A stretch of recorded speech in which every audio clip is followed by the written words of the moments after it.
My name is Maya Ellis, and I've built my entire life on truth. Truth in headlines, truth in stories, truth in love. But the thing about truth is, it cuts both ways. And when it's used as a weapon, it can destroy everything in its path.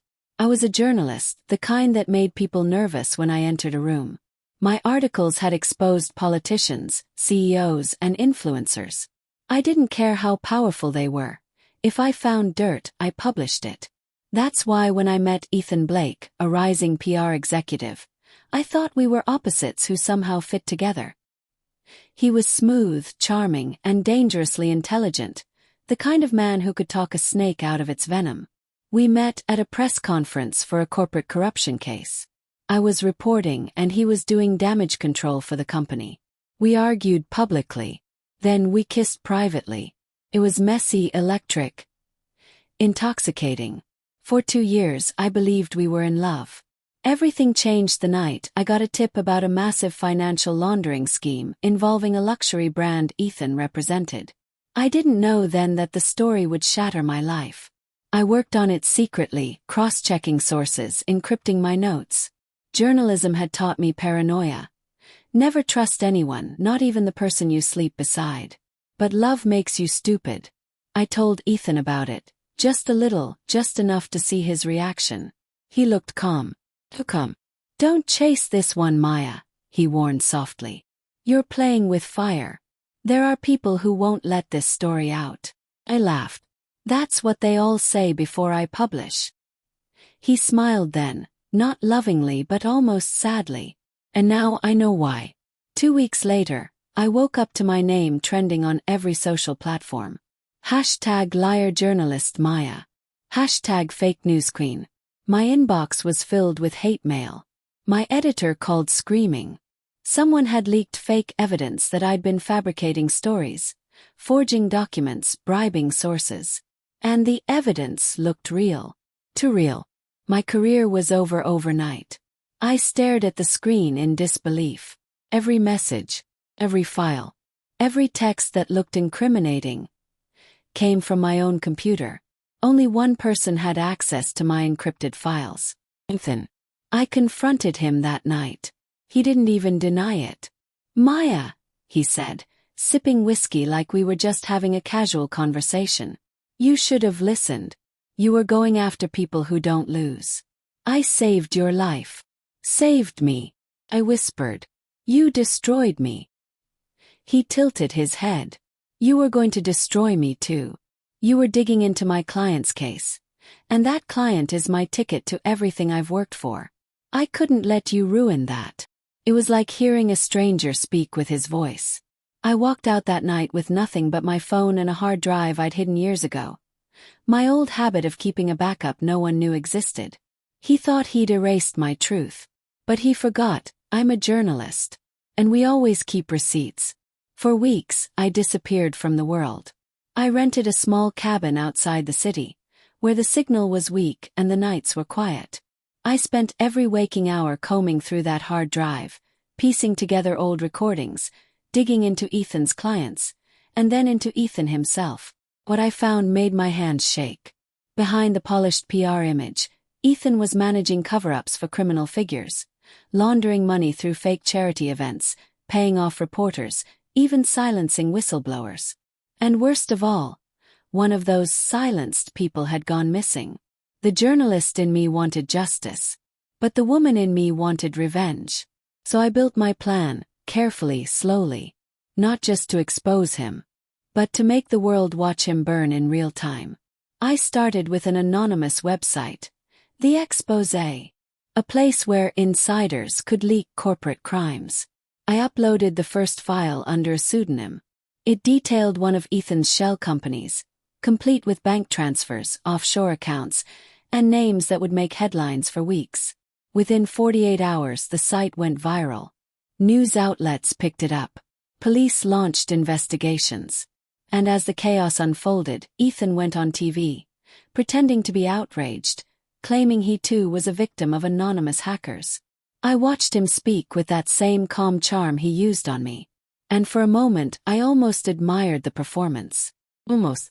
But I wasn't done. The next file was personal, an audio recording. It was a conversation between Ethan and a political donor discussing hush money payments. I'd recorded it by accident months ago during one of his calls. I released it anonymously. And this time it wasn't just trending, it was explosive. By the next morning, Ethan's company froze his accounts. Reporters camped outside his home. He called me dozens of times. Texts, voicemails, emails. Maya, I know it's you. Please, we can fix this.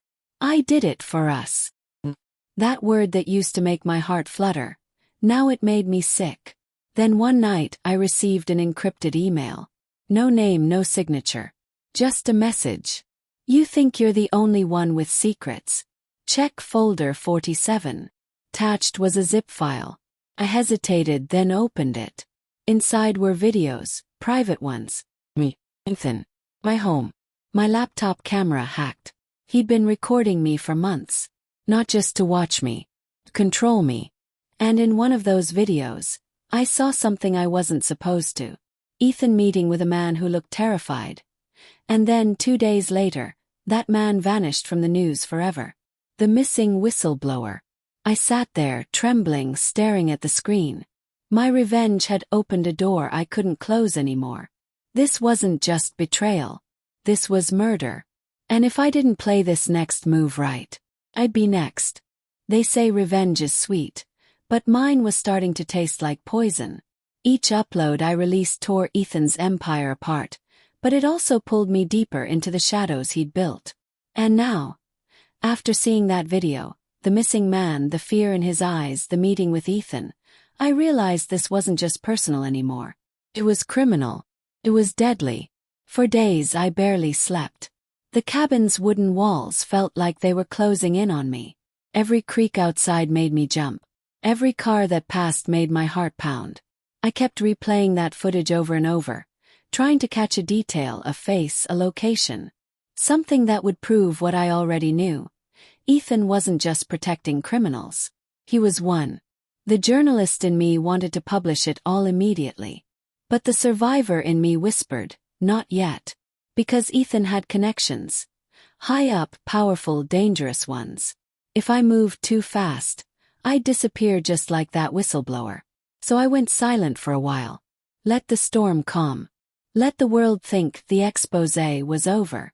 But behind the scenes I was building something bigger. I reached out to an old contact, Sam Rivera, a cybersecurity journalist who owed me a favor. We'd worked together on a corruption case years ago. He was cautious when I called. Maya Ellis. I thought you went underground. I did, I said quietly. And I need your help staying there. When I told him about Ethan, about the recordings, the files, the missing man, his voice dropped to a whisper. If you're right about this, Maya, this could take down half the city. Then let's make it happen. Sam agreed to help, but under one condition: we do it smart. No impulsive uploads. No flashy exposés. We'd gather evidence, encrypt it, and release it in timed intervals across verified media networks. Because the only way to destroy someone like Ethan wasn't through rage. It was through strategy. While Sam set up the servers, I started digging again, this time into Ethan's personal accounts. Old passwords, encrypted notes, emails to clients with coded language like cleaning up and handling liabilities. One folder was labeled simply containment. Inside were files on me, my career, my habits, my family. A document titled Risk Report, Maya Ellis. He had analyzed me like I was a threat he needed to neutralize. That's when I knew. He hadn't just betrayed me for business. He'd planned it. Every move, every kiss, every warning. He'd been building his perfect image while setting me up as the cautionary tale. But now I had every piece of his mask. And I was ready to rip it off. The night before I made my final move, I wrote my own exposé, the one I'd been meant to write all along. It started with a headline that would break the internet. PR Golden Boy or Puppet Master. The secret crimes behind Ethan Blake's empire. I detailed everything. The shell companies, the missing whistleblower, the hush payments, the blackmail. Every quote, every document, every hidden file had a source. But I didn't sign it, Maya Ellis. I signed it, the one you silenced. Because this wasn't about me anymore. It was about every voice Ethan had buried. At 3 a.m., I sent the story to Sam's secure server, ready for the scheduled publication. Then I turned off my lights, packed my bag, and prepared to leave the cabin. But before I could, my phone buzzed. Unknown number. Video call request. Something told me not to answer. But curiosity, or maybe fate, made my thumb swipe right. Ethan's face filled the screen. Unshaven. Ill. Desperate. You really think you can win, Maya? He said, his voice low and cracked. It's not about winning, I whispered. It's about ending. He laughed bitterly. You think you can ruin me with your little website? You're in over your head. You have no idea what you've done. You murdered a man, Ethan. That shut him up. His eyes flickered, then darkened. You don't understand, he said after a long pause. It wasn't supposed to go that far. He was going to destroy everything. I had no choice. You always have a choice, I said. He stared into the camera, and for a moment I saw the man I'd loved. The man who'd once held my hand in the rain, whispering about our future. I loved you, Maya, he said quietly. I still do. Then you should have loved me enough to tell me the truth. You wouldn't have stayed. You're right, I said. I wouldn't have. And then I hung up. The exposé went live the next morning at 7 a.m. By 8 o'clock it had 1 million views. By noon, every major network was covering it. Ethan Blake, the city's PR golden boy, was now a headline himself. Scandal at Blake Communications. CEO implicated in whistleblower disappearance. Anonymous leaks expose elite corruption ring. The FBI raided his office before sunset. His accounts were frozen. His clients turned on him one by one. And just like that, the man who once controlled every narrative had lost his own. But my victory didn't taste the way I thought it would. I didn't feel triumphant. I felt empty. Because revenge doesn't rebuild what betrayal breaks. It only ensures the other person falls too. Still, I watched from my cabin as the world devoured him. Interview clips, talk shows, social media chaos. Until one night I saw something that made my heart stop. A breaking news banner flashed across the screen. Ethan Blake found dead in his penthouse apartment. Apparent suicide.